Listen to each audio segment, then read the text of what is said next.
সামাজিক যোগাযোগ মাধ্যমে যেভাবে নৈরাজ্য ও বিভাজন ছড়ানো হচ্ছে তা নির্বাচনকে অস্থিতিশীল করে তুলতে পারে বলে আশঙ্কা প্রকাশ করেছেন সিপিডির সম্মানীয় ফেলো ডক্টর দেবপ্রিয় ভট্টাচার্য। সকালে রাজধানীর সিরডাপ মিলনায়তনে গণতান্ত্রিক পুনর্গঠনে মুক্ত আলোচনায় অংশ নিয়ে তিনি বলেন, এই বিষয়ে নির্বাচন কমিশন নিষ্ক্রিয়, কার্যকর ভূমিকা পালন করছে না সরকারও। সঠিক পদক্ষেপ না নিলে নির্বাচনের পরও নাগরিক সুবিধা পাওয়া সাধারণ মানুষের জন্য কষ্টকর হয়ে পড়বে বলে মন্তব্য করেছেন ডক্টর দেবপ্রিয়। বিস্তারিত জান্নাতুল ফেরদৌসির রিপোর্টে।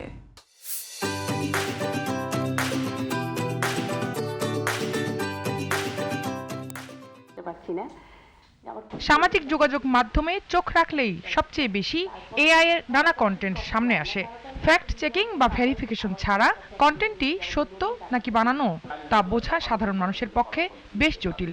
এভাবেই অপতথ্য সহ ছড়ানো হচ্ছে নানা সহিংসতার চিত্র, যাকে এবারের নির্বাচনে বড় বাধা হিসেবে দেখছেন সিপিডির সম্মানীয় ফেলো ডক্টর দেবপ্রিয় ভট্টাচার্য। পরিবীক্ষণে নিয়ে আসার কথা ওনারা বলছেন। Centre for governance studies CGS আয়োজিত আলোচনায় এই অর্থনীতিবিদ বলেন, এআই এর মাধ্যমে সহিংসতা, বিদ্বেষ, ঘৃণা যেভাবে প্রচার করা হচ্ছে তা প্রতিহত করতে নির্বাচন কমিশন সম্পূর্ণ নিষ্ক্রিয়। এই নির্বাচনে সামাজিক যোগাযোগ মাধ্যম এবং একই রকম ভাবে আপনার কৃত্রিম বুদ্ধিমত্তা বড় ধরনের নৈরাজ্যমূলক, বিশৃঙ্খলা সৃষ্টিকারী এবং বিভাজন সৃষ্টিকারী একটি উপাদান হতে পারে। আমি এই সরকারের, এই নির্বাচন কমিশনের, এই আইন প্রয়োগকারী সংস্থাদের পক্ষ থেকে এই ব্যাপারে যথেষ্ট সচেতনতা দেখি না, কার্যকর পদক্ষেপ দেখি না। আইন প্রণয়নের ক্ষেত্রে অংশীজনদের সঙ্গে আলোচনায় অন্তর্বর্তী সরকারের বড় ঘাটতি রয়েছে বলেও অভিযোগ করেন তিনি। বলেন, ডিজিটাল সুরক্ষার বিষয়ে উদ্যোগ স্পষ্ট করতে হবে রাজনীতিবিদদেরকেই।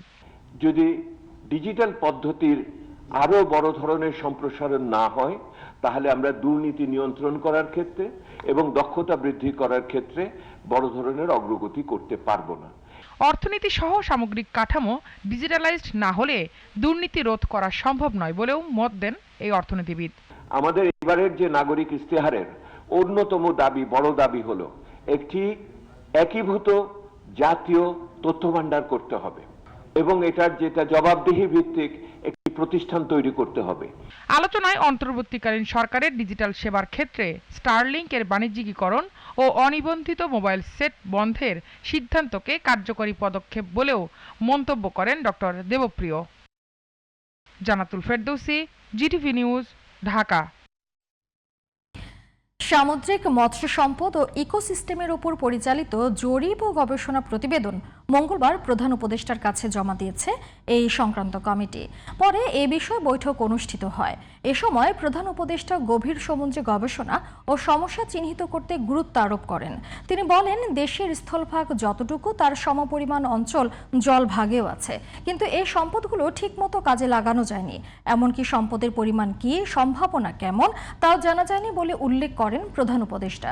জাপান, ইন্দোনেশিয়া ও মালদ্বীপের সাথে যৌথ গবেষণা সমন্বয়ের উপর গুরুত্ব দিয়ে ডক্টর ইউনুস বলেন, এর মধ্য দিয়েই অর্থনীতির নতুন দিগন্ত উন্মোচন হবে। এ সময় উপস্থিত ছিলেন মৎস্য প্রাণী সম্পদ উপদেষ্টা ফরিদা আখতার, প্রধান উপদেষ্টার আন্তর্জাতিক বিষয়ক বিশেষ দূত লুৎফে সিদ্দিকী, চট্টগ্রাম বিশ্ববিদ্যালয়ের ইনস্টিটিউট অফ মেরিন সায়েন্সের অধ্যাপক সাইদুর রহমান চৌধুরী ও মৎস্য অধিদপ্তরের সহকারী পরিচালক ডক্টর মোহাম্মদ আবদুল্লাহ আল মামুন।